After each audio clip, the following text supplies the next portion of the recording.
Hi guys, and welcome to the first season review of the series. Now, I won't lie to you guys, the season reviews are genuinely my favourite episodes of the series. Now, you might think to yourself, Joel, there's literally no games in a season review episode, so why are they your favourite?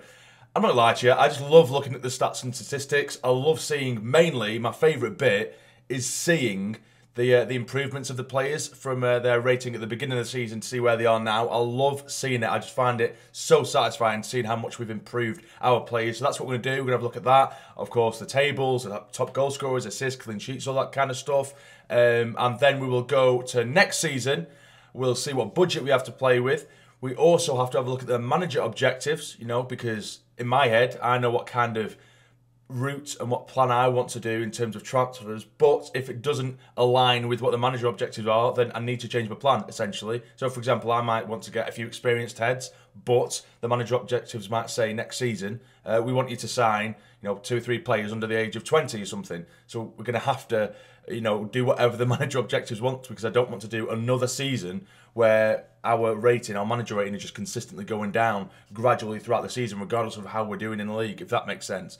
But before we do begin, okay, of course we have been seeing these glitches with Callum Doyle and now Russ Stewart. Now, I did see a couple of episodes ago, there was a comment which I looked at, and I think I'm going to risk it.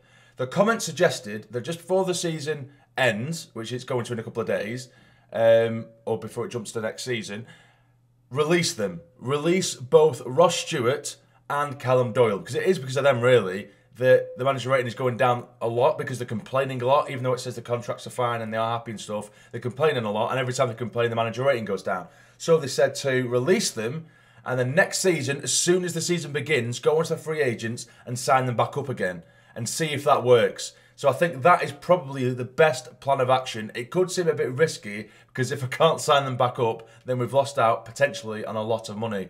But I also want them to stay with us. I really want Russ Stewart and Callum Doyle. Mainly Callum Doyle, because next season I don't want to buy a new striker, maybe even 2. But either way, I want to keep Russ Stewart. He's the Loch Ness Drogba, do you know what I mean? And he could be the more experienced head if I am going to bring in a more youthful striker, because that is also a bit of a plan I've got in my head as well. So that is what I'm going to do now. But before we do release them, I am going to be going through every single player and how much they have improved throughout the season. So starting off with the Hoff, he has gone up by 5, now rated 71. Patterson has gone up by 4, now rated 59. Carney has gone up by 4, now rated 57. Sirkin, he's gone up by 8.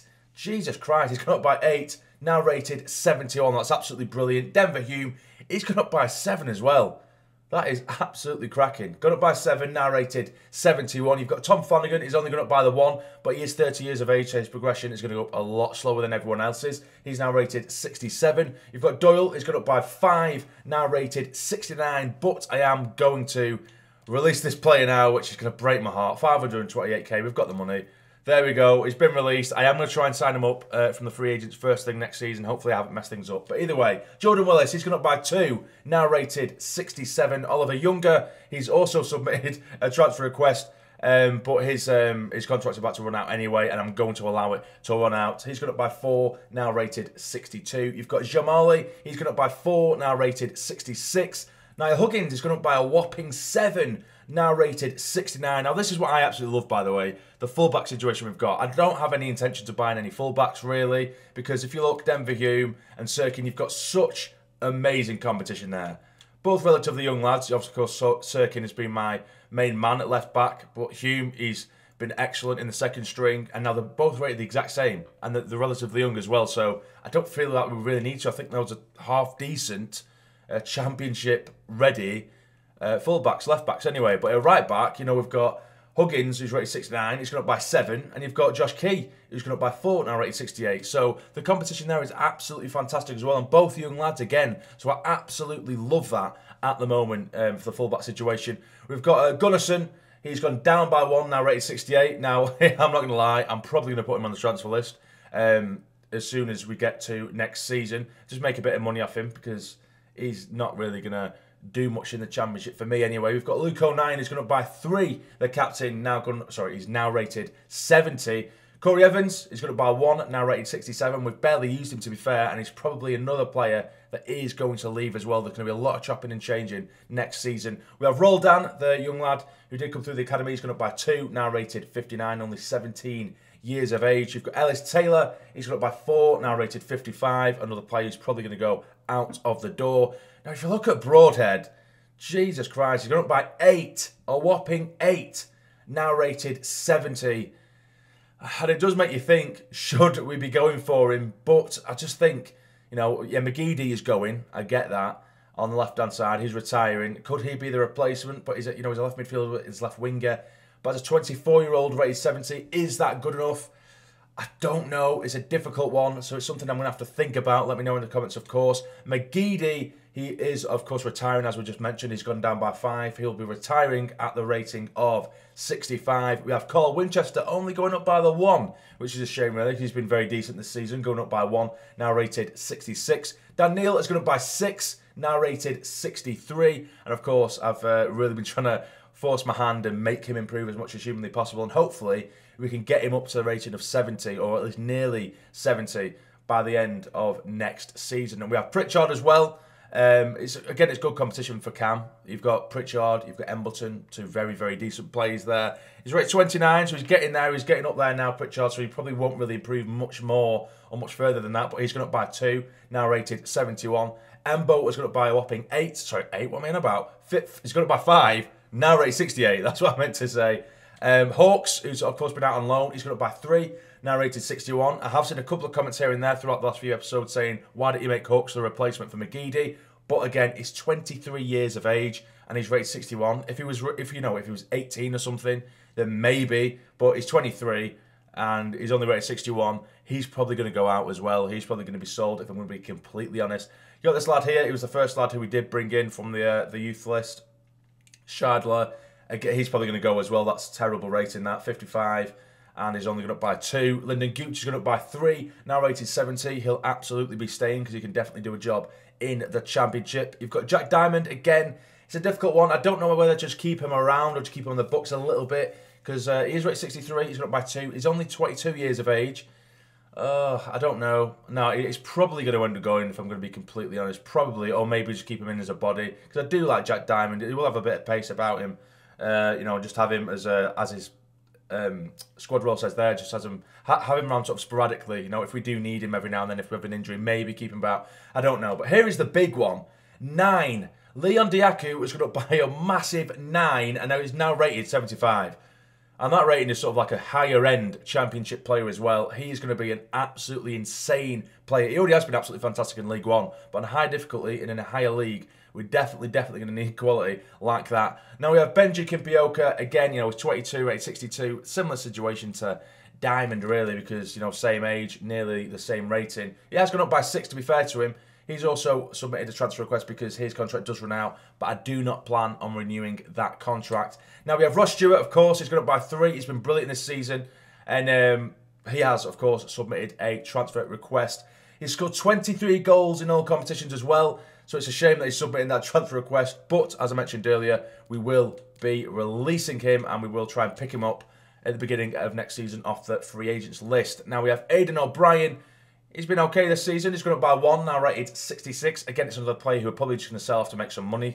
And Will Grigg the same when he comes back from his loan spell from Rotherham. He hasn't gone up at all. He has remained rated 64. So that is all the improvements and all the ratings for the squad. And as you can see, the rating has just gone up. Our manager rating has just gone up from 69 to 73.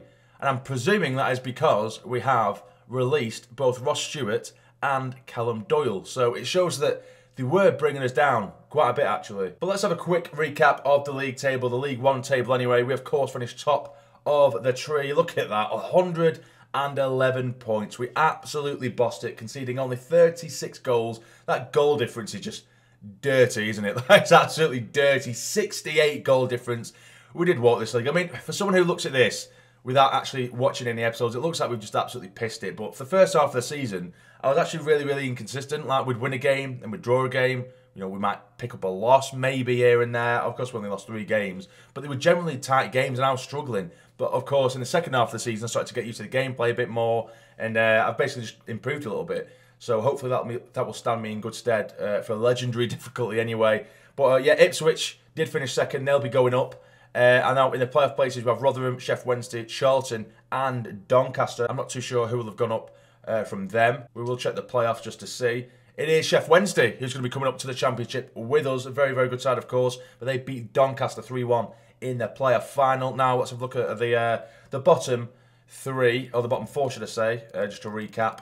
We do have Shrewsbury, Wimbledon, Fleetwood and Burton as well, all going down to League Two. Now, the FA Cup was won by Spurs. They beat Manchester City on penalties 5-4 after drawing 1-1 in 90 minutes. And the Carabao Cup was also won by Spurs. They beat Wolves 2-1 at Wembley. What a season Spurs have had. The Champions League was won by Bayern Munich. They beat Inter by 4-2. And the Europa League was won by Lyon. They beat Milan on penalties. What a horrible way to lose in a European final like that. And in the Premier League, Leicester won it. Leicester won the Premier League, which is absolutely mad. I thought I'd just check the Premier League quickly because, of course, Spurs won the Carabao Cup and the FA Cup. I wanted to see if they'd won the Premier League as well. But they didn't even finish in the top 5. They finished 6th. But I cannot believe that. Look at that from Leicester. They've done it again. That is absolute madness. What a tale that is. 4 points ahead of Liverpool at the top of the table. Who's coming down to the Championship? Brentford, Crystal Palace and Southampton will be joining us in the Championship next season. Oh, look, it would have been so close to a time where Derby, Newcastle, level on points with 18th place Brentford. It's only goal difference that has saved their skins. And the Championship, Sheffield United have won it. Fulham going up as well. You have Reading, West Brom, Blackburn Rovers and Nottingham Forest who will be battling it out in the playoffs for a place in the Premier League. But who is going down to League One? It's Blackpool, Hull and Peterborough. All the former League One boys are going back down to League One itself. But now for top goal scorers in League One, we have Diaku. I didn't realise Diaku was our top goal scorer. I really did not realise that at all. 17 goals in 32 games. And if you look in comparison to the other players, you know, like Selena and Marquis as well from Pompey, they've all played like 40-odd games, 43 games, 46 games for Selena as well for Ipswich. Because, of course, we chop and change our side so much because the AI, they don't mind playing a side that have, you know, almost like half fitness bars. Whereas with me, even if we have 3/4 of a fitness bar, I won't play that player just in case. Because by the 50th minute, they're absolutely knackered. Whereas the AI don't care about that. That's why sometimes they come across looking really shit. Because they're absolutely exhausted and then just walking about the pitch by about 50 minutes, like I say. So I like to chop and change a lot. But Diaku, 17 goals in 32. That's a goal every other game, essentially. I didn't realise he scored that many. That's mental. But let's have a look. Any more Sunderland players? Pritchard, he scored 12 goals. I didn't realise he scored 12. He's missed so many sitters this season, but he scored 12 screamers. We'll say that. Wyke there, former Sunderland man, scoring 11 goals. Broadhead getting himself 11 as well. Anyone else? There's no one else for us that have got onto the top scorers list. But assists, Diaku, I mean, Jesus Christ, look at that. 11 assists and 17 goals for the lad. That is absolutely insane. Aidan McGeady got himself 8 in his retirement season as well. Gooch with 8 as well. Look at all these assists for us. 09 with 7. Winchester with 6. You've got Broadhead there as well with 6. They've got so many Sunderland players. Any more? Is there any more in there? Yes, we have Embleton with 5 as well. So we've absolutely been bossing it. Now, if the Hoff hasn't got the most clean sheets, I'll be fuming. There we go, the Hoff. 20 clean sheets in 39 appearances. That is absolutely phenomenal by the big man. Absolutely class. He's going to be the next Manuel Neuer. I'm telling you. Now, usually I don't really care about yellow cards or red cards or whatever, but what I find really interesting is no player picked up more than 1 red card this season. That's actually very interesting. And if you have a look right at the bottom, we have Embleton, because of course he picked up a red card in a game just a few episodes ago. So guys, I think that is pretty much everything. We've gone through pretty much everything. We've gone through the league table, we've gone through the League One stats, we've gone through our own players' stats and how much they've improved this season. So what we're going to do now is go through to next season. Like I say, we'll have a look at what the manager objectives or what their board want to say to us before we do end the season. So they've said, "Dear Mr. Sarny, now that the season's come to an end, the Sunderland board have met to review our progress as a club on and off the pitch. While we weren't able to achieve all of our objectives, on the playing side we believe that the team delivered satisfactory performance overall. We hope to do even better next year and believe that you remain the right person to take us forward. We look forward to working with you again next season. Sincerely, the Board of Directors, Sunderland. That's brilliant news. That's brilliant. We're not getting sacked just yet. Not just yet. We could get sacked in a few weeks, but we're okay for now. We're okay for now. So what we do now, we'll go through to next season. We'll check how much money we've been given, firstly. I'm hoping they give us about 10 million. That'd be really, really nice. But we'll see. I might be a bit too optimistic with that one. We'll check the manager objectives because, of course, we need to listen to at least a few of them, particularly early doors, to try and put us in good stead with a decent manager rating starting off the season. I think next season I'm probably going to have to take the cup competitions a bit more seriously as well, because I keep quick simming all the cup competitions this year, and we've got kicked out or we've got knocked out relatively early, and that's probably put down the manager rating as well. So I'll try and do a little bit better in the cup competitions. But we also need to offer the contracts to both Russ Stewart and Callum Doyle, and then that is where I will leave the episode, and then you guys can continue to leave your suggestions. I've got loads of players already in the shortlist. Some of them I already have in mind that I want to go for, but I will leave this episode after this one. I generally leave it a good few days. I might leave it over the weekend just to let it sit whilst you guys can get all of your suggestions in, because I don't want anyone to miss out. So firstly, let's get the pre-season tournament invite out of the way. Let's go for the one that has the most. As you guys know, I just quick sim all of them anyway. Now let's have a look. We've got 9.21 million. Okay, so that is not terrible. That is not terrible at all. Now let's have a look at the board objectives. So youth development, short term. Sign 4 players in your youth academy that can play a goalkeeper, defender, midfielder, or forward. Okay, so that's relatively simple, because even if the players that we're not going to use, we can just sign them from the academy. That's easy enough, or at least sign them to the academy. That's absolutely fine.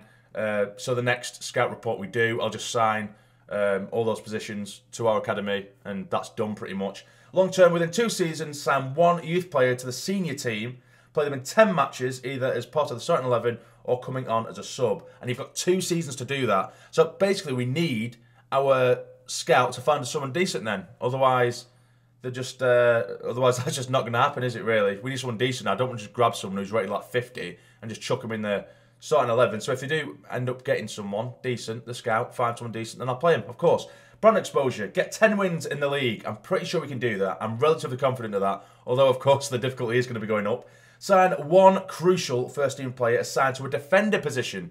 Okay, so we need to try and get a defender, probably a centre-back this season, who will be crucial. I think that's probably what we'll do. We'll do that. Financial, increase your club worth by 25% through player sales and competition prize money rewards. Domestic success, they want us to finish mid-table, that is fine. Get to the round of 16 in the FA Cup, that could be a bit of a challenge, but it is a low priority anyway. And of course, there is nothing on the continental success. So really, the main objectives is the youth academy. I'll just go to the last scout report, because by the way, it hasn't brought back anything, this scout, anything of interest at all. They've generally been very, very poor quality. But just to satisfy the board, I'm just going to sign players of different positions, or I'll just sign the majority of them and stick them on the our youth squad, and hopefully that will satisfy the board already, at least a little bit. Yeah, look, already 2 out of 4 completed. So I think now we just need to get a goalkeeper and a striker signed to the youth squad, and that one's already done, which is great. But let's see if we can rectify this situation. I think we can.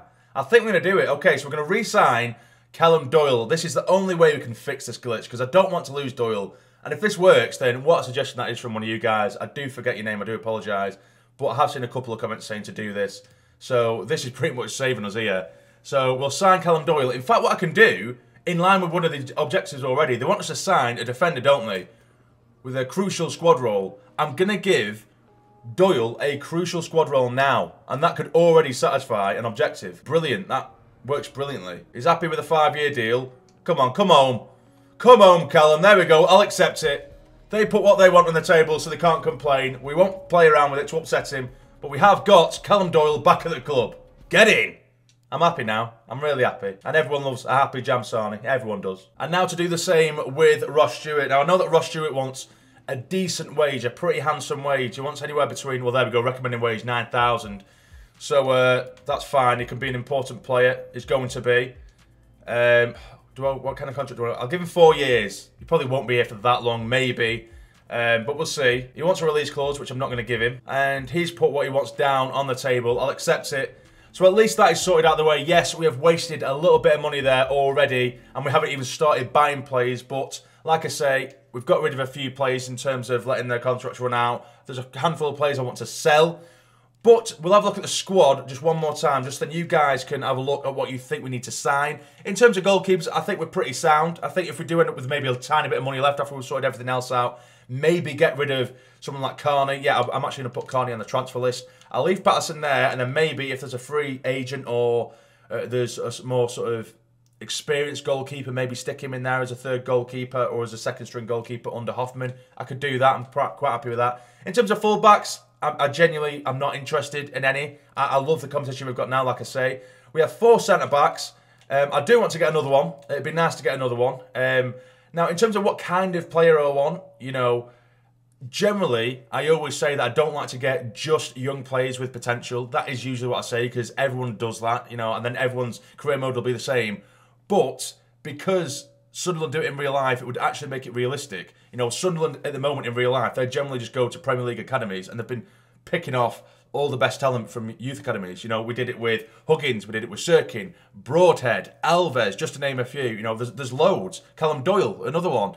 So this season, Sunderland bought 6-7 players, all from Premier League academies, and that was in League One. So we can, for me, if I want to stick with that realism, I want to kind of do the same thing again, but you can up the standards a little bit. Of course, it doesn't need to be only youngsters, but that is what I want to do. I want to try and get a base of youth, and then once they're in place, and we know they're going to grow into really good players, we can start sprinkling a bit of experience in there, or a few ready-made players in there. But yeah, we'll see. But like I say, full-backs I'm fine with. Now, in terms of the centre-mid position, I'm probably going to get rid of Evans.